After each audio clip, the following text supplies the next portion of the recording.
திருப்பூர் மாவட்டத்தின் பல்வேறு பகுதிகளிலும் மாட்டுப் பொங்கலை விவசாயிகள் உற்சாகமாக கொண்டாடி வருகிறார்கள். விவரங்களை செய்தியாளர் சுரேஷ்குமாரிடம் கேட்கலாம். சுரேஷ்குமார், உழவர்களுக்கு உறுதுணையாக இருக்கக்கூடிய கால்நடைகளுக்கு நன்றி செலுத்தும் விதமாக மாட்டுப் பொங்கல் இன்று தமிழகம் முழுவதுமே உற்சாகமாக கொண்டாடப்பட்டு வருகிறது. திருப்பூரை பொறுத்த வரைக்கும் என்ன நிலவரமா இருக்கு? விக்னேஷ், நாம் இருக்கின்ற பகுதி திருப்பூர் நல்லூர் பகுதியில் இருக்கிறேன். விவசாயிகளின் உற்ற தோழனாக இருக்கக்கூடிய மாடுகளுக்கு இன்று அவைகளை வணங்கும் வகையில் மாட்டுப்பொங்கல் தினம் என்பது தமிழகம் முழுவதும் கொண்டாடப்பட்டு வருகிறது.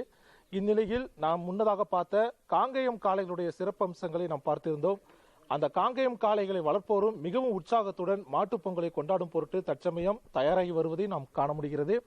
காலையிலேயே மாட்டு தொழுவத்தினை சுத்தம் செய்து கோலமிட்டு மாடுகளை குளிப்பாட்டி அவைகளுக்கு பொட்டுகள் வைத்து அலங்காரம் செய்து மாலை அணிவித்து அவைகளுக்கான அந்த மரியாதையை செலுத்தும் வகையில் இந்த மாட்டுப்பொங்கலை இந்த காளைகளை வளர்ப்போர் மேற்கொண்டு வருவதை நாம் காண முடிகிறது. இது குறித்து இங்கு இருப்பவர்களிடம் கேட்கலாம். சார் வணக்கம். இந்த மாட்டுப்பொங்கலை எவ்வளவு விமர்சையா நீங்க கொண்டாட ஏற்பாடு பண்ணிருக்கீங்க? அதுலயும் முக்கியமா காங்கேயம் காளைகள்னாலே எல்லாத்துக்கும் கிரேஸ் இருக்கு, ஒரு உலக புகழ்பெற்ற ஒரு காளை இனமா இருக்கு. அது போன்ற காளைகளை வளர்ப்பது எவ்வளவு பெருமையா நினைக்கிறீங்க? அந்த மாட்டுப்பொங்கல் எப்படி நினைக்கிறீங்க? இது ஒரு பொக்கிஷமா கருதுறவங்க. நம்ம ட்ரெடிஷனலா பாரம்பரியமா நம்மளுக்கு சொல்லிக் கொடுத்த பாரம்பரியத்தை கடைபிடிக்கிறதுக்காக ஒவ்வொரு குடியானர் வீட்லயும் கண்டிப்பாக ஒரு நாட்டு மாடும் ஒரு காளை இருக்கும். இது பேர் காங்கேயம் காளைங்க. இது 1.5 வயசு ஆகுது. வேளாண் பேர் வச்சிருக்கோம். எப்படி நம்ம குழந்தைகளுக்கெல்லாம் பேர் வைக்கிறோமோ அந்த மாதிரி மாடுகளுக்கும் பேர் வச்சு தான் நாங்கள் கூப்பிடுவோம்.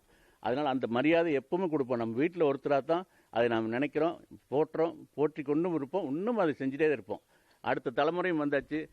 அதனால தலைமுறையாக அதை பின்பற்றி வந்துட்டு இருக்கோம். நீங்க எந்த வகையில் மாடை பார்த்துக்குவீங்க, அதை பராமரிக்க நீங்க எந்த மாதிரி நேரம் அதை செலவிடுவீங்க? அதை பற்றி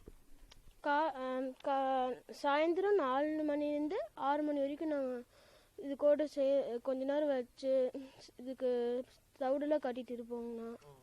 அப்புறம் 6 மணிலேருந்து நான் டியூஷன் போயிட்டு நைட்டு இதுக்கு பழம்லாம் கொடுத்துட்டு மேலே வந்துடுவோங்கண்ணா. உங்களோட இயல்பாக பழகுமா? இப்போ பொதுவாக குழந்தைகள் திடீர்னு பார்க்கும்போது மாடுகள்லாம் பயப்படுவாங்க. நீங்கள் எந்த அளவுக்கு அதோட அட்டாச்மெண்ட்டாக இருக்கீங்க? நான் இப்போ இது கிட்ட போனாலே இது ஒன்றும் பண்ணாதுங்கண்ணா. நான் இது ஜாலியாக இது கூட விளையாண்டுட்டு இதெல்லாம் நான் எப்போவுமே இதுக்கு நான் தான் பிடிச்சிட்டு போய் தண்ணி கட்டுவேங்கண்ணா. ஒரு காலத்தில் விவசாயத்துக்காக அதிகமாக காளைகள் வளர்க்கப்பட்டது போக ஜல்லிக்கட்டு போராட்டம் போன்ற பல்வேறு புரட்சிகளுக்கு அப்புறம் மாடு வளர்ப்போட இன்ட்ரெஸ்ட் எந்த அளவுக்கு கூடியிருக்கு? அதுலேயும் காங்கேயம் காளைகளுடைய எண்ணிக்கை எந்த அளவுக்கு கூடியிருக்குன்னு நினைக்கிறீங்க? ஜல்லிக்கட்டுன்னு சொன்னப்போ தான் திருப்பூர்ல தான் உண்மையிலே ஜல்லிக்கட்டு போர் ஆரம்பிக்கிறதுக்கு கூடுதல் விவரங்களை வழங்கியமைக்காக நன்றி சுரேஷ்குமார்.